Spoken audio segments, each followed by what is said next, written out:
Hey guys, and welcome to the first ever video on the View from the Crowd YouTube channel. So this is just basically a little thing that I do other than my blog. So if you haven't actually checked out my blog, this is where I do a lot of writing, mainly, football, boxing, sometimes Formula 1 and other sort of sports occasionally. So if you haven't checked that out, make sure to check it out down below. But today we are going to be talking about the Jake Paul versus AnEasonGib boxing match, and it was pretty crap, wasn't it? Now, after all the hype around, KSI versus Logan Paul, we sort of got this fight which, the hype was absolutely nowhere near sort of the levels of that of the KSI Logan fight, and it was a bit, especially for sort of the UK audience, it was a bit of banter because AnEasonGib was just sort of like, he's not the most well-known sort of YouTuber, especially in the UK. He's mainly a FIFA YouTuber. So for like people within the FIFA community, we just thought it was a bit of banter, that the fact that this guy has actually managed to get himself a fight with Jake Paul. It's crazy. Now, Gib has fought on the undercard of the first KSI Logan fight and the KSI Joe Weller fight. And in those fights, he was very aggressive, he was very in on it, he had a lot of energy, he was constantly relentless. And going into this fight, I was thinking, now I've seen them two, and we saw, just how Deji against Jake Paul, Deji wasn't really doing much in the fight, but still was able to sort of, hit Jake. It sort of gave me a bit of confidence, thinking, you know what, Gib could actually do something here. I know that Jake's been training a lot with Logan, so it was hard to sort of know what to expect coming into this fight. His first professional fight for them. We used the Eddie Hearn, 10-ounce gloves, no head guards. Anything can happen. Now we get to the actual fight, and well, it was actually quite, frankly, for me, it was actually really painful to watch. As someone who does watch boxing quite regularly, it was not the greatest thing to, have to sit through. Gib came in with the weirdest stance I've ever seen in my life. Very, very unorthodox. It was like some weird sort of like crouch thing. He's like really low and just sort of like, and it was just, I don't know what him and Vidal had worked on, but it was so strange. And I was thinking, like, this that is never gonna just in boxing you stand up straight, you stand tall. You need to, you're not like crouching down and sort of fighting. It was, I guess it is his fighting style, but it was very, very peculiar. Jake was stood there, very orthodox, very sort of, hands up, and he got a good few hits in, Gib, with his stance, he actually fell over. He actually fell over himself at one point during the fight. Like, surely that sort of clicks in your brain that maybe I should switch up my stance a bit. Maybe stand a bit taller. But he just didn't. Now, I also think it was very clear that the occasion really got to Gib. He looked quite shook.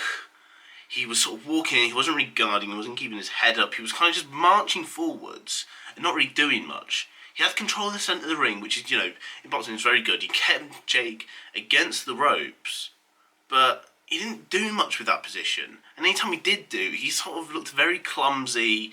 His shots, the ones that did land, they were very poor. They didn't have much power behind them. And in the end of the day, it was really a walkover for Jake. And we saw him, he did land at some amazing punches. Don't get me wrong, Jake did very well. He landed some very hard punches, really knocked Gib about. And, he got a couple of a couple of knockdowns before, the ref stepped in and called a stop to the fight. The thing that I found really peculiar, though, was that the fact that Jake was going absolutely crazy thinking he just won the bloody world title. You know, you've just beaten not a very good opponent in AnEasonGib, someone that you expected to breeze past, but oh my god, it's absolutely crazy. And it was a bit cringe, you know. I guess like a lot of his content, it was very, very cringe. And, you know, it was, especially as a UK viewer and someone who doesn't exactly hold Jake Paul in the biggest of light, he was just very cringe. And then you had sort of Logan just sort of also going around hyping. It was like, pipe down, mate. You know, you got beaten by KSI in a fight that, you know, in an event and a sport that you really should be beating him in. I think it was kind of weird. And then came the predictable calling out of KSI. We all knew that Jake wants to fight KSI to avenge his brother, but you know, a little exchange was all a bit cringe. Just, you know, can we just not let this sort of YouTube boxing thing end now? Like, when it was Weller, it was quite interesting. Yeah, it was a bit cringe, but it was quite interesting because it was the first time this thing had ever happened, you know, in the history of YouTube. KSI versus Logan Paul 1 just took it to a whole new level.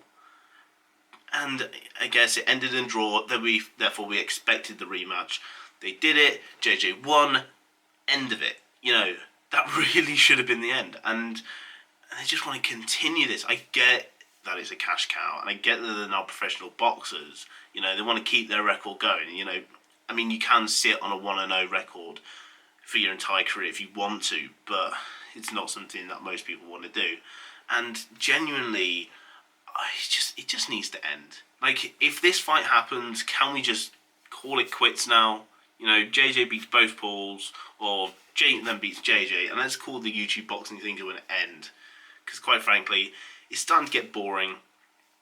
I think a lot of people are losing interest. I guess the final point would then be who would win in a fight between KSI and Jake Paul.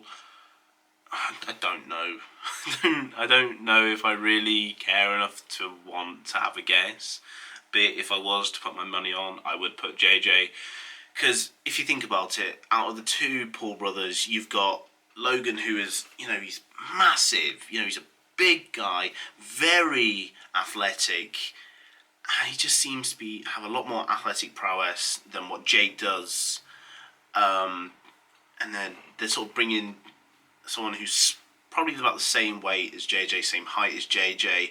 So JJ sort of loses all those disadvantages that he had against Logan.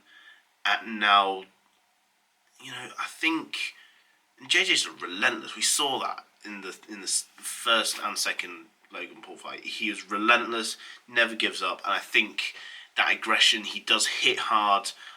So I think he could really pose a challenge to Jake. But we saw some, you know, decent boxing technique, decent punching power from Jake in this fight. So, you know, I can't imagine this fight happening probably anytime soon. Probably back end of this year is my sort of guess of when it's going to happen. Maybe as early as August. But, you know, JJ's probably going to be without Vidal as he's sort of ended coaching. But I think this is a good opportunity for JJ to go out, get a new coach, maybe someone like Jake did. He got out, got himself a world championship boxer. Yes, Shannon Briggs is good, but he's not really, you know, he couldn't really sort of join in with the thing, because look at him, he's a massive bloke now. He's not exactly fit enough to box. You know, gets himself a proper coach, and I think that's going to pay dividends for him. I think JJ should now go and do the same. You know, get himself a new coach. Let's add some more things to his game. Maybe let's sharpen up those punches rather than just being absolutely flailing about. I think that is very important, and maybe he could beat him. As I said, if I was to put my money on anyone, I'd put it on JJ. So that's all I've really got to say about this fight. As I said before, this very first video, so of course you've not been here before, so you are all new. So make sure to hit that subscribe down below and hit the bell notifications so that you're up to date with every single video that comes out on the channel. Also, make sure to check down my blog and the website, viewfromthecrowd.com. The link will also be down in the description, and also give that a cheeky little follow so every time I post new content you will be notified. So that's all from me. If you did enjoy this video, make sure to leave it a like. My name is Louis Edwards. Thank you and goodbye.